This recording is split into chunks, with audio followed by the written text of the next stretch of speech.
Para esta ocasión, hablaremos del asombroso circo digital y el hate que recibe Guswork, la creadora de la serie, una mujer trans, que ha sido objeto de burlas y críticas, por publicaciones viejas en su cuenta de Twitter. Que también tuvo que eliminar su cuenta de Reddit por todo el acoso que recibía.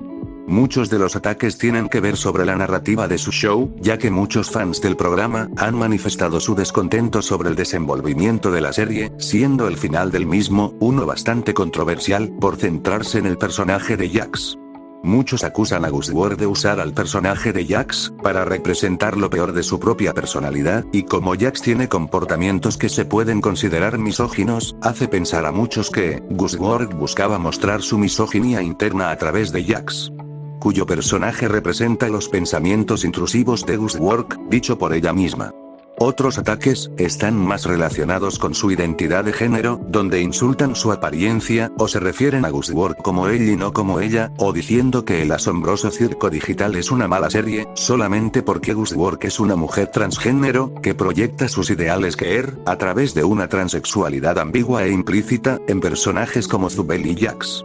Guswork tiene un humor oscuro o irónico, otros interpretan las viejas publicaciones de Twitter de Guswork como racistas o misóginas.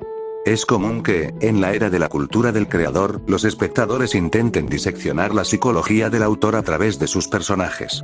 En el caso de Jax y la declaración de Guswork sobre que él representa sus pensamientos intrusivos, lo cual genera una confusión frecuente. La diferencia entre un personaje diseñado para ser desagradable o moralmente gris, y las posturas éticas del autor. La escritura de personajes que exhiben comportamientos negativos, como la misoginia o la crueldad, no implica necesariamente que el autor valide esos comportamientos. La ficción suele ser un terreno para explorar los aspectos más oscuros de la experiencia humana. Y cuando una audiencia se siente profundamente frustrada con el desarrollo de una serie, es habitual que esa frustración se personalice. En este caso, el debate sobre si Jax es una representación de las supuestas tendencias del autor parece ser más un mecanismo de los críticos para invalidar la serie que un análisis narrativo objetivo. Es fundamental separar la crítica constructiva sobre la escritura de un guión del acoso basado en la identidad. El uso deliberado de pronombres incorrectos, los ataques a la apariencia física y el intento de desacreditar una obra completa basándose en la identidad de género de su creadora son formas claras de odio y transfobia. Estos ataques no buscan mejorar la calidad del programa, sino deshumanizar a la persona detrás del mismo. El escarbar en publicaciones antiguas de redes sociales de hace años, cuando el contexto cultural o la perspectiva personal del individuo eran distintos, se ha convertido en un arma recurrente para intentar cancelar a creadores. Si bien es válido cuestionar posturas problemáticas, a menudo esto se utiliza de forma desproporcionada para invalidar cualquier trabajo presente, ignorando la posibilidad de crecimiento o cambio personal. La polarización que existe sobre el asombroso circo digital refleja una tendencia creciente donde el fandom se siente con derecho a dictar el rumbo de las obras. Cuando la audiencia siente que la narrativa no satisface sus expectativas, algunos sectores recurren a ataques personales contra el creador como una forma de castigo. Guswork, al mantener un estilo de humor oscuro e irónico, se sitúa en una posición que es constantemente malinterpretada por quienes buscan señales de mala fe en lugar de apreciar la intención artística. Este tipo de ataques no solo afecta a la salud mental de los creadores, sino que también envenena el discurso en torno a la serie, haciendo casi imposible tener una conversación equilibrada sobre sus aciertos y defectos técnicos o narrativos. Todo el hate que ha recibido Guswork ha desatado un fenómeno social en internet bastante interesante. El culto a la personalidad de Guswork, pues, muchos la defienden a capa y espada, e incluso, le han dedicado fanarts de desahogo, por los ataques de los haters. Guswork se convirtió en una figura extremadamente polarizante, llegando a un punto en que muchos la odian o la aman.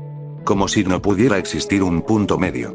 En Internet, la neutralidad suele interpretarse como indiferencia o cobardía. Cuando un creador es objeto de ataques, especialmente ataques transfóbicos o personales, se activa un mecanismo de defensa grupal. Para quienes apoyan a Guswork, no basta con decir que les gusta su serie. Deben proteger la integridad humana de la autora.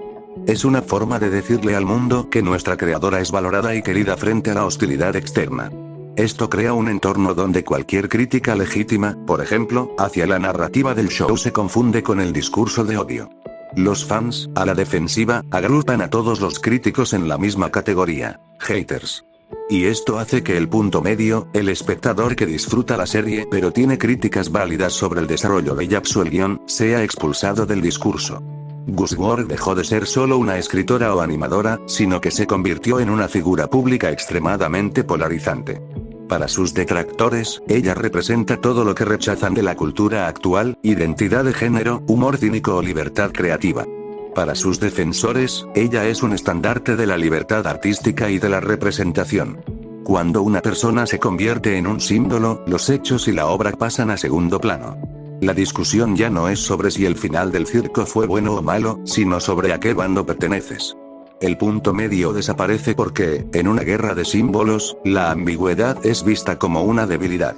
Este fenómeno social es un reflejo de nuestra incapacidad actual para separar la obra del autor, y el autor de la persona. La polarización extrema protege a los fans del miedo de que su ídolo sea humano y falible, y protege a los haters de la posibilidad de reconocer que pueden disfrutar de una serie creada por alguien con quien no están de acuerdo. El resultado es un ecosistema creativo donde los artistas están bajo una presión asfixiante, atrapados entre ser convertidos en dioses o en villanos. Las consecuencias del hate y acoso masivo solo hacen que futuros creadores de animaciones sientan el miedo y la presión de un fandom asfixiante, con una insatisfacción crónica. Lo que antes eran críticas de fans, ahora se ha convertido en una carrera de investigación forense sobre la vida privada de los artistas. Todo el acoso y polémicas que ha generado Gusworth está marcando un precedente peligroso para la industria de la animación independiente y, en general, para cualquier forma de expresión artística en Internet. Estamos entrando en una era donde la ansiedad del creador se está convirtiendo en parte del proceso de producción. Cuando un creador ve que una colega es atacado por explorar pensamientos intrusivos o por desarrollar personajes moralmente grises, el mensaje implícito es claro: no te arriesgues, sé predecible. Para evitar el hate, muchos creadores pueden empezar a escribir historias más seguras, arquetípicas y limpias, evitando la complejidad o el cinismo que a menudo enriquecen la narrativa. La presión por no ser malinterpretado o cancelado por una audiencia que busca activamente errores, mata la experimentación. La animación independiente, por su propia naturaleza, a menudo se basa en una voz autoral muy marcada. La insatisfacción crónica del fandom exige que el producto final sea impecable, perfecto y alineado con las expectativas de cada individuo. Cuando esto no ocurre, la respuesta no es "no me gustó esta decisión creativa", sino "este creador es un fracaso o es tóxico". Se ha perdido la noción de que la imperfección es parte de la obra humana. Un creador que vive bajo la lupa de un fandom que no perdona ni un paso en falso, termina trabajando con un estrés que, inevitablemente, afecta la calidad de su salud mental y, por ende, su capacidad de crear con libertad.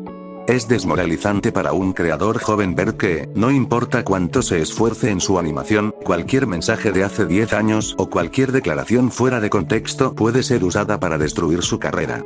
Esto genera un efecto paralizante. Muchos talentos optan por el anonimato o, directamente, por abandonar la creación de contenido original.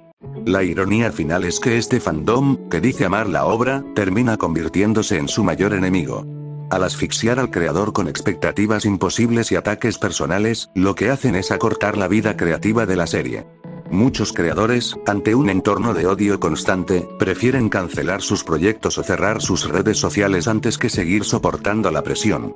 El fandom termina destruyendo lo que dice querer proteger por una incapacidad básica de gestionar la frustración o aceptar que el artista es una persona distinta a ellos mismos. Este ambiente crea una barrera de entrada muy alta. Solo aquellos con una piel de acero o un equipo de relaciones públicas podrán sobrevivir en este ecosistema, lo cual es irónico, pues la animación independiente nació precisamente para ser lo opuesto: humana, artesanal y personal.